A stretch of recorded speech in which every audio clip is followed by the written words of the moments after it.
It has been one of the most extraordinary years, not just in the history of Cuala, but in the history of the nation. COVID-19 has had a life-changing effect on the world. Like everyone else, Cuala has had to adapt. That process began last year with Cuala members rallying to help those who needed a helping hand through the Club Together initiative.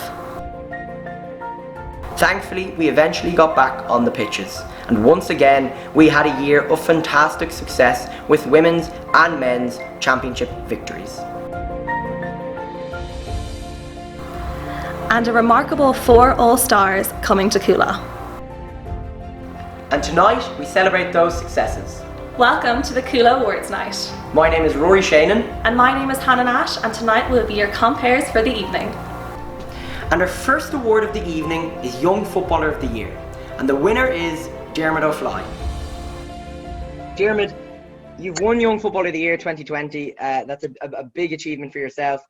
Last year you joined an elite group of players alongside John and Con and Mike Conroy, an elite group of players who play dual level at senior level in the club. What was it like combining the two, and did you enjoy playing both? Yeah, definitely enjoyed playing both. I think it was facilitated by a great group of management and physios who really helped us along the way. Also, I think there was a lot of older lads who kind of led us younger lads along. John and Specs, who have a good few years under their belt, so definitely grateful for them for helping me along. And just on that, on playing dual, obviously that meant you played so much last year, but now contrast that to another lockdown. What are you doing to keep fit, both mentally and physically? Just kind of keep myself sane a bit. Going out running with the lads, pucking, just keeping on our toes, ready for the season to start any time. Because like last year, we're thrown into it very quickly, so you just have to keep prepared and ready to go whenever you're told. Mm-hmm. What was in either hurling or football? What was the highlight of the year last year? I suppose winning both championships. It's always great relief when you get over the line. I think we played especially well. It's probably your best performance of the year in the football, and then to beat Ballyboden in the hurling is always nice to get our second title in a row. So those are probably the two highlights of the year. What are your prospects, in your opinion, for A, the senior footballers, and B, the senior hurlers next year? To win both championships again. Yeah. And do you have any personal aims next year, on or off the pitch?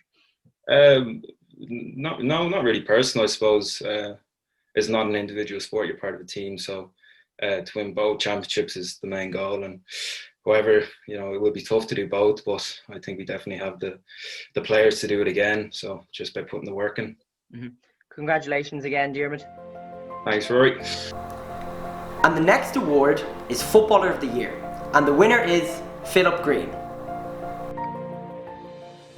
Okay, well, Philip, I suppose the main thing to note here is that you were the first goalkeeper to win Footballer of the Year in Cuala's history, and in your first year of playing. So can you briefly tell me how that feels?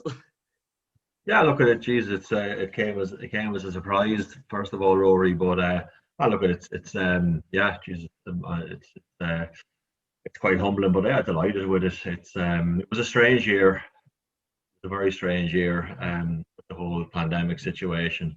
But I think it was probably made us all appreciate our football even more. So yeah, it was the first year playing with Cuala. So look, we're obviously living in that neck of the woods now, and as I say, travelling up and down to Sligo isn't going to be a runner. So look, it worked out quite well, and look, I enjoyed every minute of it, and great bunch of lads there, and a serious club. Yeah, I suppose obviously again you achieved what you guys set out to achieve. Unfortunately, you didn't get promoted, which was disappointing. So I guess just even taking everything into account with COVID, how did you find the year yourself personally? Oh, I think it was, in terms of a sporting context, Rory, it was just such a delight to get back, training and playing matches outdoors. It looked like at one stage that we mightn't have anything at all. You know, and as I said, it just really made us, really made me appreciate having that outlet, you know, and especially like coming to at the latter stages of my career, although my wife will attest I've been saying that for the last 5 or 6 years, but kind of looking for me, it just kind of makes me appreciate it, makes me appreciate it even more. It was disappointing, obviously, with the whole promotion thing, but you know, I think we knuckled down, we dealt with that bad news, and we just got on with it and got about our business. And, you know, it was a very competitive championship, and it was hard won. Said it was a pity that there wasn't promotion out of it, like, but I think it probably made the lads, you know, probably even more focused now on getting to win it this year and getting back up to the senior A. Yeah, you have 2 children, Philip. How do you find juggling parenting and playing at such a high level of senior football? Yeah, like it's a tough question. Like it's a bit of a balancing act. I would say probably the cars maybe fell nicely for me in a way, because I'm working from home now, so it's a lot easier to, you know, go training a couple of evenings a week when you haven't been you know, in town. I work in the city centre if I was in the office, so if you've been gone from early in the morning and coming back late in the evening and then heading out the door again, that mightn't go down the best. But look, it's like everything, it's a balancing act. I would say that like the management were very flexible as well, like, you know, whenever I couldn't make sessions and stuff like that. Although, as I said, like the working from home thing, it just worked out perfectly. It wasn't that much of a deal. Like, I mean, I'm kind of of the mindset like that. No matter what the situation is, I'm going to do an hour of exercise every day. So, and that just, you know, just fit that into a few training sessions and then a game, you know, once a week. It's still, if you want to do it, it's doable, I guess, you know, but it just requires a bit of management. Like. Yeah, I suppose then finally, for anyone who doesn't know, you're a Sligo man. Again, like I said, this was your first year with properly playing with Cuala. How have you found life at Cuala, on or off the pitch? What has made it special, if it has been special? Yeah, like, I mean, it's been strange as far as, you know, with the whole pandemic situation. We've been arriving, you know, you arrive togged for trainings and games, and, you know, there's none of that. There's none of, you know, you're not gathering and dressing, you know, the bit of crack you might have in a dressing room, you're not allowed into a dressing room, so that's a bit difficult. But I don't look at it, like, as I said, a great bunch of lads there, and I really enjoyed it, and like, yeah, like, as I say, it's a very focused group. Like, I was very focused, with very talented group, and you know, we should be aiming for high things. Yeah, thanks again, Philip, and congratulations. No worries, Rory. Thanks a lot. And now we'll move to the Camogie Awards. The Young Camogie Player of the Year award goes to Cara Burke. Cara Burke, you are the Cuala Young Camogie Player of the Year. How do you feel? Yeah, great. I'm surprised. How was last season for you? Well, it was obviously, we didn't get to do it for a bit of lockdown, but then in the summer and stuff, it was great that we were able to do it. So I was happy just to be playing. Yeah, I feel like that's the same with everyone. It's like, it was so hard the last season, but what are you looking forward to most next season? Just playing again with the ladies, and now I'm in ladies for football as well, and then just playing some matches and stuff. Amazing. And what would you say your goal is for next season? Have you got any goals? Just to play properly? Yeah, just to play properly. And perfect. Well, congratulations, Cara. We're going to get this to you as soon as possible, but you are this year, or last season's, Young Camogie Player of the Year, so well done. Thank you. The Camogie Player of the Year award goes to Juliette O'Flynn. Juliette O'Flynn, you are the Camogie Player of the Year. Woo! Thanks, Hannah. How do you feel? Shocked. Like, I was so surprised when you told me. Like, there's loads of the girls in that team. They all did amazing this year. So, yeah, shocked. Thanks, guys. And how was last season for you? What was the highlight?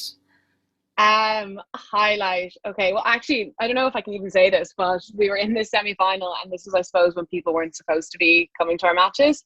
And we were in Scaries, and if you know the Scaries pitch, it's like a square like this, and like it looks out onto the road, and you could just see loads of like our supporters and parents like lining up secretly trying to watch us. And I know you're not supposed to, but it was just really nice to have like that support on like, I always think semi-finals are like more important than finals, and they're the things you can mess up more at. So it was just great to have that kind of support out there. Yeah. Even if it was slightly, I don't know. and how it was last season with the cold like lockdowns, lockouts, like how did that impact your progress as a team?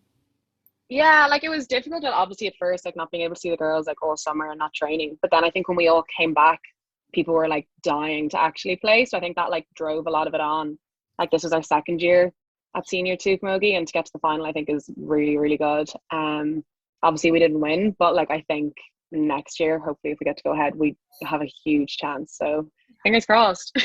I guess like, you know, looking on to next season, like what are you most looking forward to? Next, getting back playing.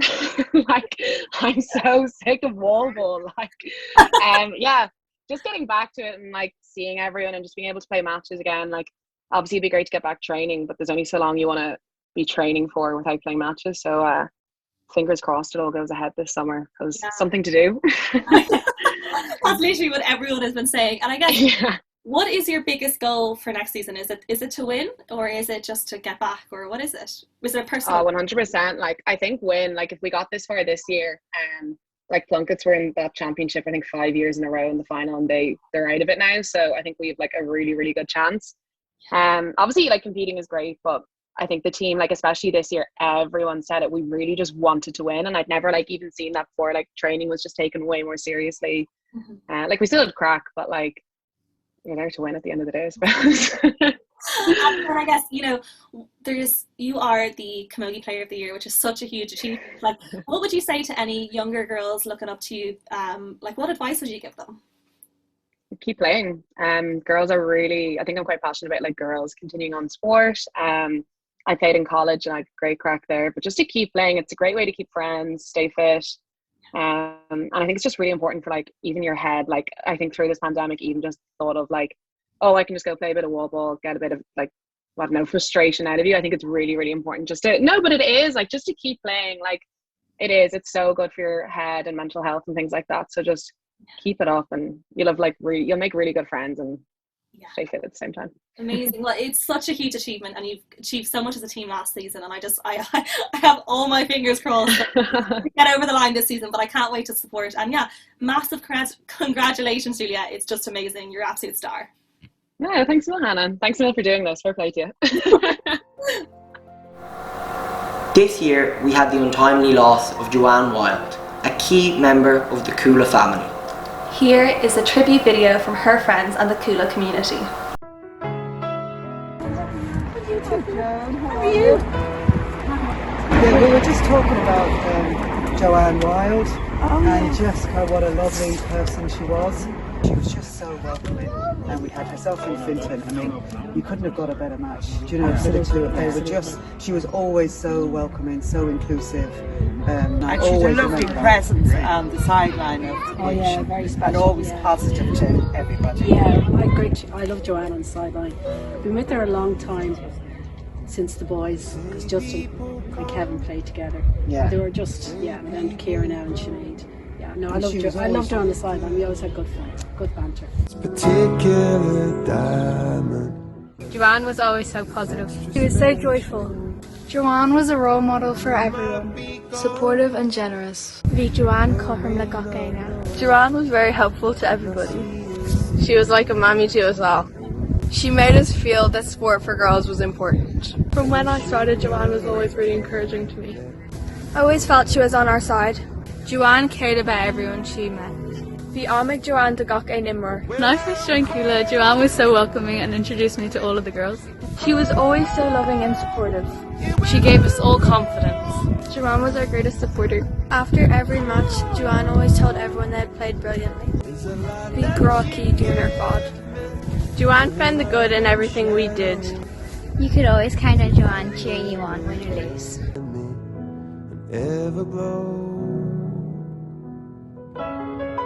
That we would run, a few of us would walk. Joanne ran it.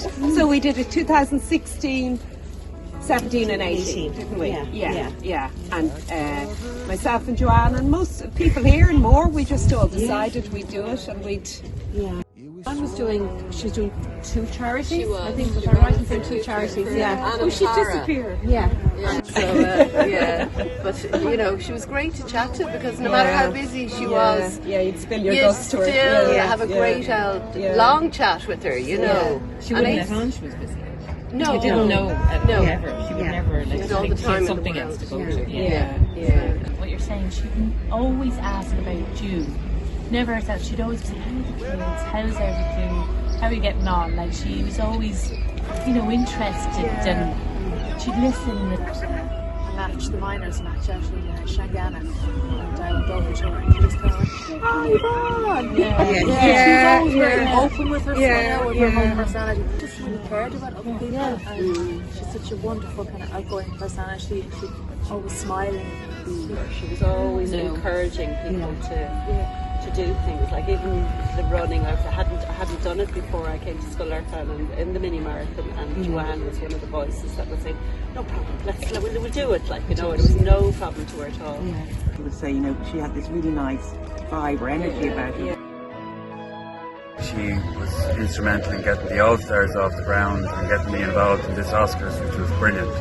Joanne was like each of our personal cheerleaders when we were working on Dirty Dancing. She directed it. She was just amazing. We had a great night in our house, and she was the last to leave the party, which I believe was typical of Joanne. We got that limo, and when the limo pulled up to the Cronins that day, the smile on Joanne's face and the crack we had, and she brightened up anyway. Well, we really enjoyed her presence around, and I think it would be a presence that we really missed around the club. She really radiated that joy to everyone else around her. Not only with Dirty Dancing, but with everything she did in life. Always had a smile on her face, and I couldn't have asked for a better person to work on her Dirty Dancing. Your love, your caring, it would have filled Croke Park 2 times over. Miss you, love, and take care. Thank you for everything. We've had the time of our life, and we never felt this way before. I swear it's the truth. And Joanne, we owe it all to you. I got to dip myself one more time in friendship, yours and mine.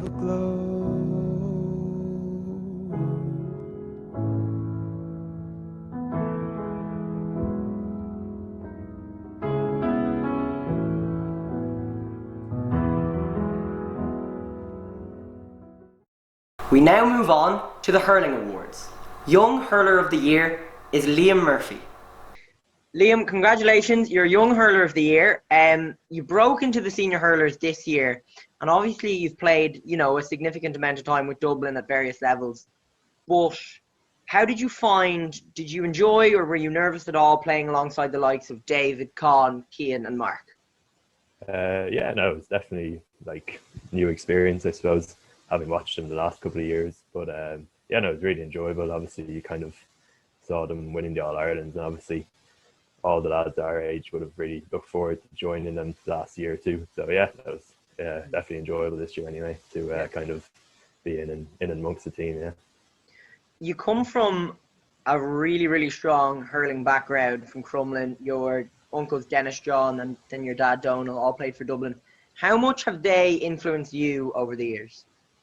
Massively, yeah. Obviously they'd all be big strong hurling backgrounds. I suppose they'd be from Crumlin originally, so obviously they'd all be based around Dublin now, so definitely they'd all be kind of similar enough in their coaching and all that as well. So they've definitely influenced me a lot, over the last, I suppose, since I started hurling, I suppose, particularly my dad obviously, but definitely they've been a big influence on it. During lockdown, what have you been doing to keep fit and keep your skill set strong? Just a bit of gym work and a bit of puck. I go for puck with a few lads a couple of times a week, and I suppose we have a few weights down in the shed, I suppose, that we've kind of had the last 9 or 10 months or so since the start of lockdown. So kind of just doing a few gym sessions and a few pitch sessions and a bit of wall ball, I suppose, along the way. And that's about it really. And then obviously winning the championship was the highlight, but aside from that, any other big highlights of the year Well, there wasn't really much. Yeah, there wasn't really much other than obviously we won the championship all right, but obviously we didn't really get back until probably end of June, July. So I suppose there wasn't really a huge amount this year, but obviously it was great to win the championship. And I suppose I was lucky enough we've had an under 20 with Dublin as well. We kind of had that over like October, November, December, whenever we weren't in full lockdown. So obviously that was something as well that I definitely enjoyed, as well as the success we had with Cuala during the year. But yeah, generally there wasn't. It was a bit of a frustrating year because of all the pauses along the way. Yeah. Yeah, and finally, I suppose, what are your aims for next year? Don't really have any huge one. I haven't really thought about that, to be honest, that much. But obviously try and maybe get into the club team again, maybe, and try and get a start in place maybe or something. And then I suppose we've under 20 as well, and then there's I suppose college competitions in the next, hopefully near the end of the year as well. So I suppose just kind of trying to get my place on whatever teams I'm involved in throughout the year, really, and that's about it. Yeah. Okay, thanks a million, Liam. Our next award is Hurler of the Year, and the winner is Cian O'Callaghan. Cian, congratulations, you've won Hurler of the Year. Obviously had a great year with Cuala, a slightly tougher one with Dublin. Can you reflect kind of briefly on the year? Yeah. Like as you say, it was a strange year. So we were obviously in lockdown for the first 3 or 4 months of the year. I think from March through till it was probably May, kind of when we went back with the club, maybe a bit later. So that was a strange period. So everyone was doing their own thing, but I think I suppose there was a lot of uncertainty. Nobody really knew if the season would go ahead. At that time, there was kind of whispers that both county and club would be off. So it was actually a tough enough time I kind of found it a tough enough time to motivate myself. I suppose the good weather definitely helped. So it was nice to get out of the house and just be doing something. So that definitely helped. So yeah, to be honest, Rory, when we went into that first lockdown, if you had said to me that we'd have a championship at all, I would have been delighted. I would have bit your hand off. So in all, it was a good year. It was good to be playing. Couldn't really ask for anything more. And then I suppose for Cuala, we did everything that we set out to do. There was probably a bit of hurt there from the previous year after losing to Mullins. And it was unfortunate in the end that there wasn't a Leinster Championship. It would have been, it would have been nice to put ourselves against the best teams and see if we could put up a good fight against Ballyhale. For Dublin, it was disappointing. We put in a really good performance against Laois, and we were confident as a group. And then the first half against Kilkenny, everything that could have gone wrong went wrong. But I suppose there was glimmers of hope, especially in that second half against Kilkenny. But we were disappointed with how the year finished up. We kind of went out with a whimper against Cork, and that's kind of, that's tough to take. Yeah, and in terms of that game, and I'll move briefly onto Dublin here. In terms of that game, you guys showed on that day that there's absolutely nothing between yourselves and the likes of Kilkenny. So how do you kind of measure or assess the changes that need to be made to push on that kind of extra 5%? Yeah, I suppose a lot of it's down to consistency. So you look at Kilkenny, Galway and Wexford, and over the past few years, they've been kind of operating at the same level. Whereas for us, it's been up and down. Last year we had quite a good season up until we faced Laois in the qualifiers. We could have easily been in a Leinster final and put in 3 good performances in Leinster. And I suppose that's kind of what we need to, that's the kind of the level that we need to get to, that we're consistently getting to Leinster finals and getting to big matches in Croke Park, because I think that's when the team will come on. Yeah. Just on Cuala, obviously now you guys have won the last 5 out of the last 6 Dublin championships. There's an added pressure there. Is that something you guys kind of strive on? Yeah, I suppose there's an expectation now that we are the team that other teams want to take out. And that is definitely. Look, I suppose we're kind of experienced now, and I think lads, a few years ago, if you said to lads that there would be that added pressure because you're going to start winning things, I think everyone would have been very happy to hear that. And I suppose you just kind of get on with it. We're lucky that we have a few really experienced players there. You know, the likes of David Tracy, Mark Chute, Oisin Goff, Chippy. Like, these lads have been around for 10, 12 years operating at the highest level. And I suppose that kind of rubs off on some of the younger lads as well. Look, at the end of the day, you want to be winning championships, and if there's a bit of extra pressure that comes with that, bit of an expectation, sure, that's all par for the course. And then just kind of a slightly tougher question, and we all remember kind of 2017, 2018. Is there another All-Ireland in this group of players in the next couple of years? Yeah, like, I mean, that's the dream, isn't it? But we don't want to get too far ahead of ourselves. I think at the start of every championship, we have a mantra that we'll take it one game at a time. And I can't see that really changing over the next while. But look, obviously with Johnny Toomey, Eddie Brennan, Paul Chute, Rob Reid in the background, you know, things are looking really good now. It's a really professional setup. So we're just looking forward to getting back training. Finally, Cian, Cuala training, hardest player to mark. Who is it? Hardest player to mark. You put me on the spot now. You'd definitely be most sore after training if you were marking specs. If you went into a ruck with, that'd be tough. So if it's winter hurling specs. Okay, I said we'll leave that answer there because I think then Colin will be happy with that answer. Thanks a million, Cian, and congratulations again on being awarded Hurler of the Year. No worries. Thanks very much, Roy. And now we move to the Women's Football Player of the Year awards. The Young Football Player of the Year goes to Molly Basquill. Molly Basquill, you are this year's Young Football Player of the Year. How do you feel? I'm really surprised. Nice surprise. A good start to the year. Yeah. How was last season for you? I'd say it was weird, all the on and off and stuff. Yeah, it was my first year as well, so it was a whole new dynamic, whole new teammates and everything like that. But I got used to it, and I think we did really well. It was tough, but obviously it ended up going well.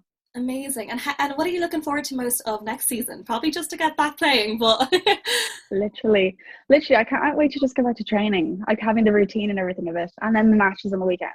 Yeah, I think love them. The structure and stuff like that. I think we're all missing that. Yeah. And what about, like, you know, do you have any specific goals for next season? Or let me know.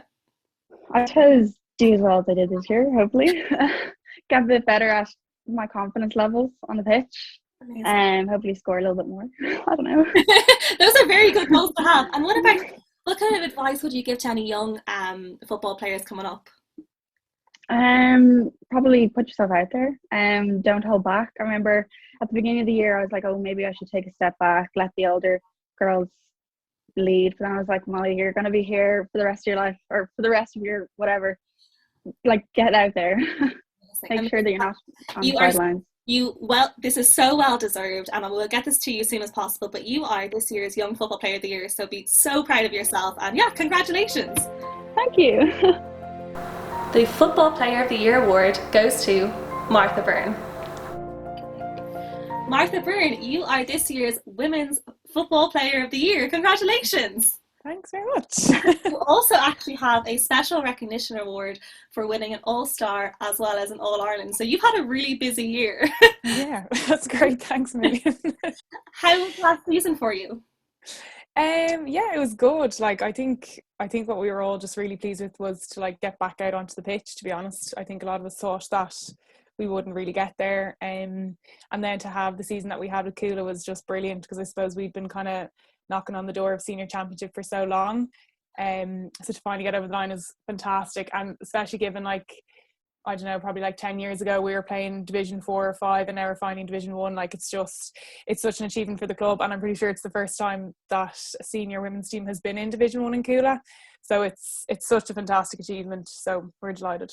It's amazing. And what are you looking forward to most for next season, with Cuala and then with Dublin? Yeah, I just can't wait to be back playing. Like, it's been kind of like a good over 2 months now since like I've been on a football pitch. So number one is actually just getting out and playing, seeing the girls. Like, you don't realize how much you miss it until it's completely like gone and taken away from you. So like primary thing for me is actually just getting back out onto the pitch and seeing the girls, to be honest. Yeah. And have you got any special goals? I mean, do you want to win another All-Ireland, or would you like to progress further with Cuala? Probably both, I'd say. Yeah. I think like for us, like a realistic expectation for Cuala next year is just to kind of compete in Division 1. Like, some of the teams in Division 1 are just unbelievable, the players that they have. So for us to compete in Division 1 would be such a good achievement. And then with Dublin, we just want to kind of keep pushing on and being as successful as we can be. So they're kind of the two goals for next year, really. And how does it feel to have an all-star with Jennifer Dunn as well? That's just such an amazing achievement. Yeah, I'm delighted. Like, I for Jen, like, I feel like if she hadn't got one this year, it would have been an absolute shambles. Like, she was just absolutely incredible, and she's so young, and that's like something that like everyone on the team says, is that she's only 21, and like the head on her shoulders, she's just so beyond her years in terms of how she plays. So I'm delighted for her, and obviously the fact that we both got it together like just kind of makes it that bit more special. So it was a great year all in all. No, it's amazing, and you're just both such inspirations to all girls and women up in Cuala and around Dublin as well. But what kind of advice would you give to all of us looking up to you and be like, how can we ever, potentially achieve what you guys have achieved so far? Yeah, I think like for the younger girls, it's such a thing that everyone will say to them, but it is just to stick with it. Sometimes you don't get the success like underage, but if you kind of keep pushing on, like, you never know what's going to happen when you're kind of on an adult team. Kind of, it's never really too late. And I suppose just work hard, kind of particularly in training, like for the hour and a half you're there, put it all in, respect the coaches, and kind of work as hard as you can while you're there, to be honest. Amazing. Well, it's just such a huge achievement, and again, you are this year's Women's Football Player of the Year, as well as an All-Star and an All-Ireland winner. Like, it's the triple threat is just incredible. Thank you so much for coming on, and we'll get these trophies to you as soon as possible. Yeah, best of luck with the next season. You're an absolute star. Thanks, Annie, you're great.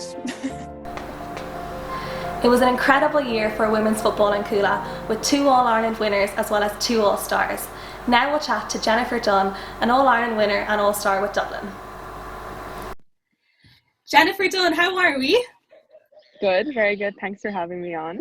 This is just a little award for you in recognition of your incredible achievement, winning a All-Ireland with Dublin as well as an All-Star. Like, incredible, well done. Thank you. How was last season for you? Yeah, it was a weird one. Like, obviously, with everything that happened at the start, we were straight in with Dublin. It was kind of like as per a normal season. So then when COVID hit, it was all a bit of a kind of put the brakes on, whatever. But it was grand. Like, obviously, it was very uncertain, and we didn't even know if we get to play inter-county. So in the end, that we got to play a competition was just great in itself. And obviously, we got a full season with Cuala, which was also nice because no one was going away. No one had any other connections or ties to do anything. So everyone was here, and we obviously won the intermediate championship, which was lovely as well. So it was really nice. You kind of got the best of both worlds, and obviously, especially being able to play and commit to club fully is something that doesn't normally happen, especially when you're with Dublin. You're kind of always in and out. So having to be able to play with Cuala, and like throughout the summer I was Cuala all the time, and then it went to Dublin in September. Obviously, you kind of got to do flat out with each of those teams, which was really nice as well. Amazing. And it's such a big achievement to not only win an All-Ireland, but to be nominated and win an All-Star. Like, how does that feel? Yeah, it's really nice. It obviously is great to get the recognition. It was a bit weird, obviously, because we couldn't do anything, so I was just literally sitting at home in my sitting room with mum and dad watching the TV. And when we found out, obviously, it was great. And for Martha as well, I know she's been knocking on the door for so long, and I was just so glad she got the recognition she deserves, because she's class. And obviously having her with Cuala as well, you're kind of a bit biased, but she's such a good defender, and I was so happy for her. And then obviously for the club, it is nice to have 2 people represented, but as well, just probably winning the All-Ireland in itself was such a great achievement this year, considering everything that went on. So we're so happy to win that, and then obviously it's a bonus getting an individual award as well. Amazing. And what are you looking forward to most for next season with Dublin County? I don't really know. Hopefully playing, full stop. Fingers crossed we get back onto the pitch soon. I know it's hard and everyone's trying to motivate themselves. Kind of we're back to square one again with the whole individual training and whatnot. I don't know, just with club probably we're obviously going to be in senior championships, so it'll be another step up. So just try to compete well and do our best. Obviously, we don't hardly have any expectations of ourselves, so kind of sometimes going in as like underdogs as such can be good. So looking forward to just playing, and obviously just getting to play alongside club mates again, and hopefully we'll get back to the pitch. And with Dublin, just to probably push on again. Everyone's probably chasing us, and we've been doing so the last few years. We just, the kind of mentality within the group is always to get better and keep pushing on. So I've no doubt that everyone wants to win again and do better. So no, really looking forward to it. Amazing. And what kind of advice would you give to any of the younger girls looking up to you in the club and around the county when it comes to, you know, getting to where you've gotten already? Yeah, I don't know, just probably stick at it. Like, I obviously played with Dublin underage a bit, but there definitely was heartbreaks as well. And obviously sometimes when you don't get what you want, you kind of think it's the end of the world. And especially for me, looking back, I probably thought it was awful when you didn't make underage teams and stuff like that. But just to keep playing and enjoying it as well. I know, especially when you kind of come to secondary school, all the girls kind of think it's not cool to play anymore and they drop out and stuff. So just to stay involved, and even if you're not competing at the highest levels, just enjoying it and making friends, especially like the friends you make and the teammates you have. Like, they're some of my best friends I have off the pitch now as well. So just stay involved, and as long as you're enjoying it, just keep playing. And obviously it's good as well to keep fit, and just for your mental health and everything, just kind of keep sport involved in your life is just something I'd really be an advocate for. Yeah, amazing, Jen. Well, you've achieved so much, and like I can't wait to watch next season, and we will get this award to you as soon as possible. But yeah, congratulations, and you're just such a star. Thank you so much. Thanks, Emil. Thank you, Hannah. Next, our chairperson, Damien McKeown, will present the Chairperson's Award. The next award is the Chairperson's Award, and it's my opportunity to acknowledge somebody who's working in the background for a long time.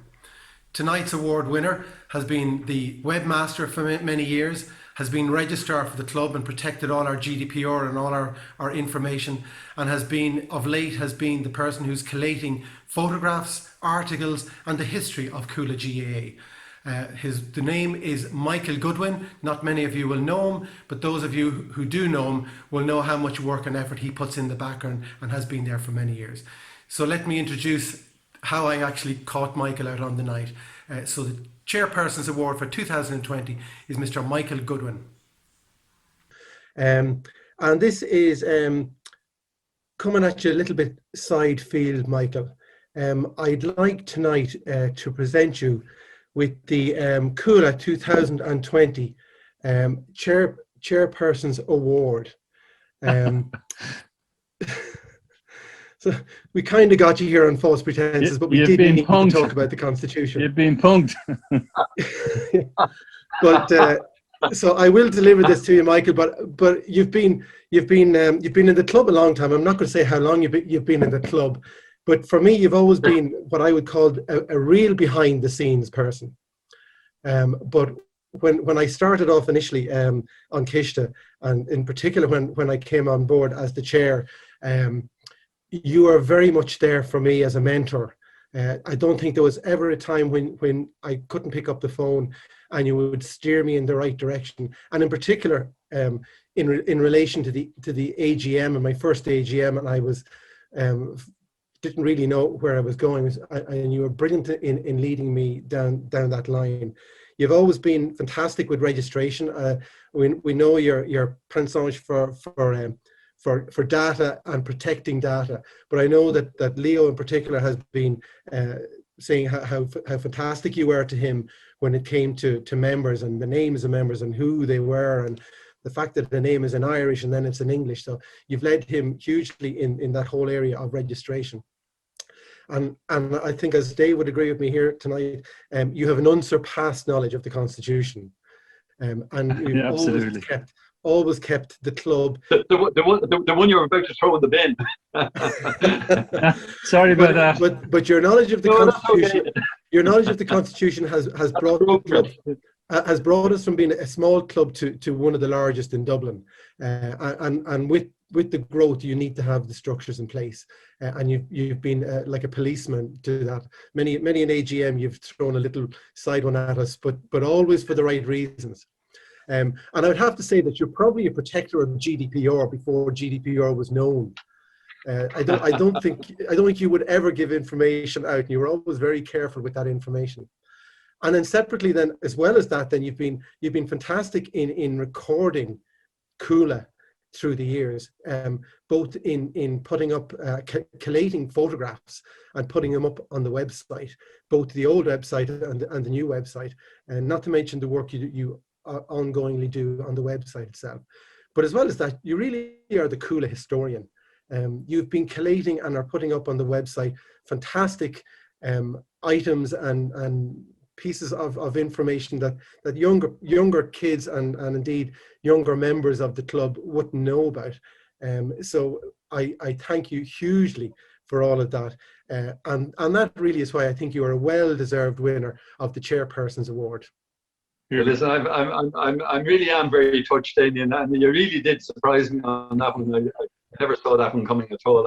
And listen, thank you very much. The history thing is a labour of love. I mean, and eminently suited to lockdown conditions, where I can do all my research on the internet and old newspaper archives and all of that. So I don't consider that work at all. You know. Excellent. We'll keep it up and keep it going. I actually have a long list. I have a long list of articles to publish. I was saying to somebody the other day, I don't want to overwhelm the communications agenda with all history. There's too many important messages to go out on COVID and resumption and new constitutions and whatnot. But there's lots of material still to get out there. Well, Michael, fantastic. Just to let you know, I'm actually recording this piece, so this will actually be going up on the Cuala Awards night. so if there's anyone you want to say thank you to, now's your time. Well, there's a few people that I've been particularly blessed with, people who, like-minded to me, share a great interest in the history of the and a much more authentic sense of pride, since they've been involved far longer than me. And so there's people like Michael Dunphy and Harry Roberts and my next door neighbour here, Michael Kennedy, who have been fantastic in steering me in particular directions to do research, and they've supplied pictures, and particularly like we've got Harry Roberts was responsible for securing the Franchise on Waylon album, and Mick Dunphy had his mother, Bridie, God rest her, she was an honorary member of the club as well, former secretary, and she had the amazing scrapbook, and he's actually agreed to donate that to the Cuala Digital Archive. Brilliant. For posterity. Yeah. So there's a fantastic material starting to emerge. Brilliant. Well, Michael, listen. And Colm O'Driscoll, of course, has been particularly helpful as well. So again, thanks so much for all of this. I'm gobsmacked, but very grateful. Well deserved, and congratulations. Well deserved. Well done. Up next, we are honoured to speak to our two All-Stars, Michael Fitzsimons and Con O'Callaghan. Firstly, we speak to Con, who's after winning his 5th All-Ireland title and his 3rd All-Star. Con, congratulations on a 5th All-Ireland title. I suppose kind of between everything that happened this year, winning a senior hurling championship, winning a senior B football championship, and then obviously winning the All-Ireland, and then in the midst of all of it, the pandemic. Can you kind of just briefly reflect on the year? Yeah, I suppose personally it was a really successful year, kind of an all-front club and county, so obviously delighted with that. I suppose, the biggest worry at the start of the year was that there wouldn't be a championship at all and we wouldn't get to play for club or county. So the fact that, we actually got to do both competitions, and they all ran off smoothly. Obviously the All-Ireland finishing right before Christmas is really sweet to finish off the year, but I suppose the most important thing, not just for the players, but for everyone in the club and in the country, I suppose, was games going, and albeit behind closed doors for the most part, it was great to, I suppose, just get a championship run off. So, it was a great year. Winning an All-Ireland in Croke Park, in an empty Croke Park, like probably more significantly, no friends, no family, does that make it kind of bittersweet, or is it just as special, winning that All-Ireland? Yeah, people asked that before. I suppose it's not really any more or less special. It's definitely unique. Like it's a much different experience. Normally you have family and friends, you know where they are, you'll be able to go around to them after the game and up to your parents and everything. So obviously that's really important, and really special to be able to do that. This year was much different. It was still great to be able just to celebrate with the team, with the players. Yeah. Because normally you're kind of dragged left, right, and centre, so it was a lot of a quieter celebrations, and just even on the pitch after, it's a lot quieter and not as crazy as it normally is. But I suppose it's still great to be able to share such a special time with the lads in the team, you know, and savour it with them. Yeah, and you're contrasting like what was such a busy year, such a busy summer, to now doing absolutely nothing with kind of no end in sight. How important is it to kind of keep both physically and mentally fit, and what are you doing personally? Yeah, well, it's obviously massive, and it plays a massive part in my life. I'm working away at home like everyone else, and kind of just trying to stay on top of everything for I suppose well-being as much as anything else. It's not so much, not really focused training or anything. Like we have a gym in the back garden, so I tip away on that. And even when I'm going out kicking, it's not like I have to get out these exact days. When I feel like I need a break from the house, a break from work, it's important to me to be able to just get out in the fresh air and just get a bit of exercise. So as I said, it's not really as structured as, you know, your typical February or March would be really, really tough training and stuff. I'm kind of just taking it week by week and enjoying the training when I'm doing it, and not being too pushed if I'm not getting every single session going. You know?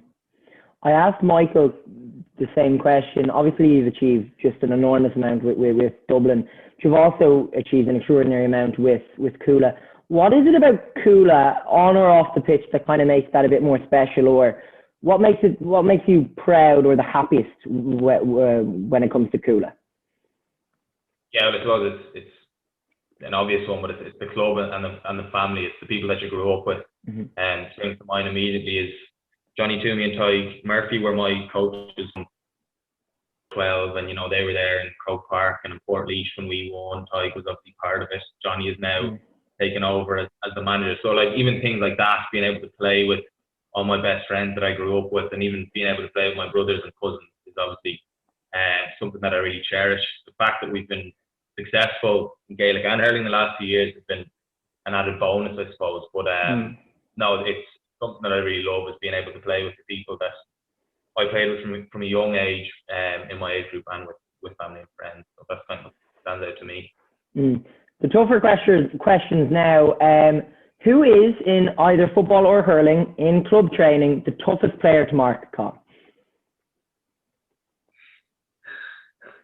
It depends what you mean by tough. 50 will give out the most and be the most annoying on the pitch. Hurling, had some gun battles with Keane and Goffer inside in the full back line.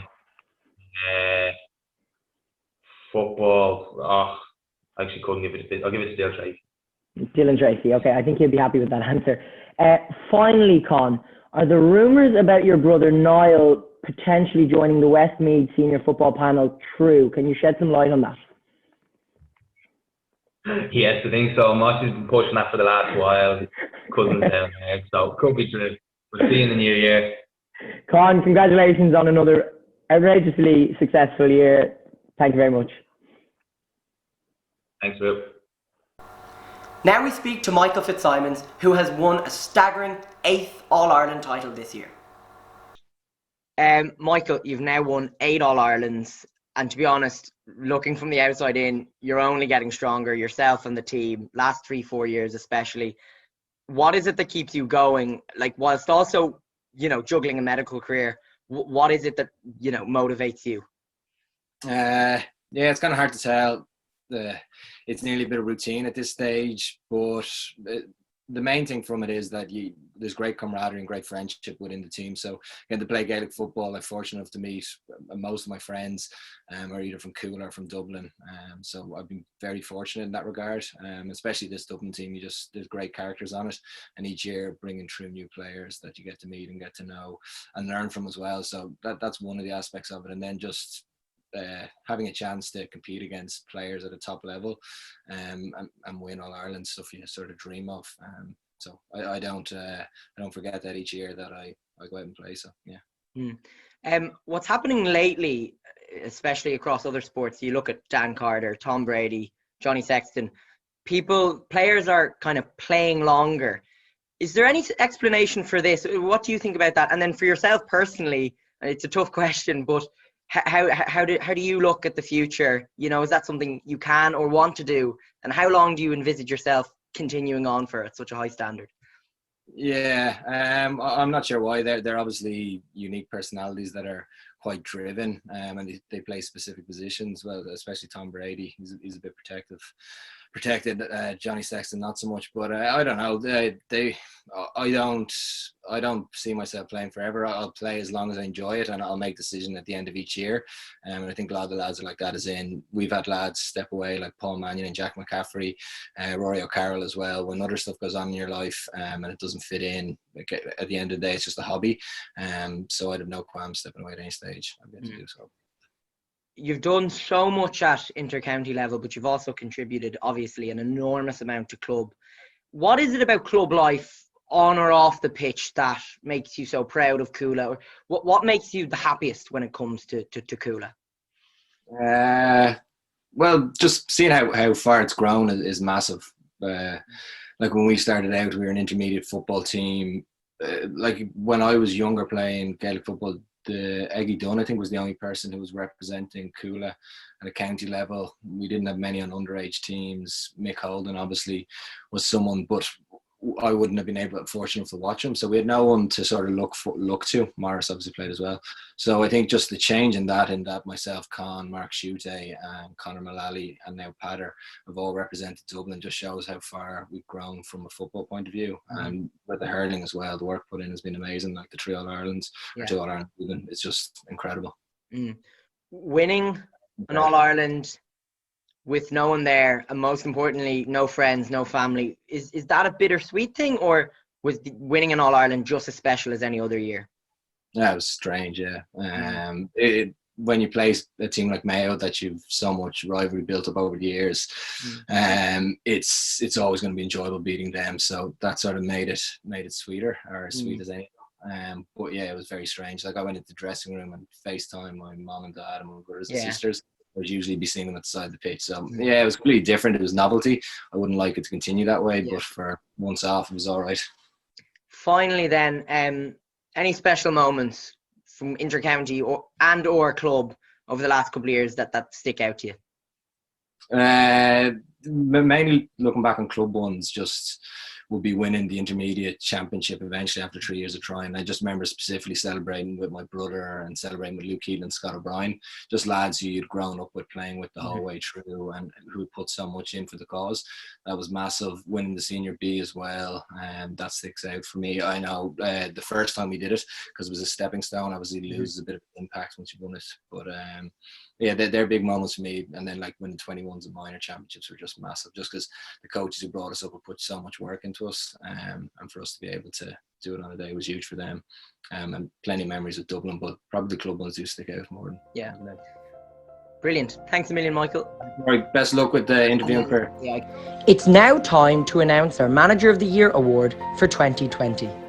This management team have been on an incredible journey with their team, rising from the junior championship to the senior championship in just a few short seasons. Their league performances have been just as impressive as they rose through the ranks to reach Division 1 in 2019.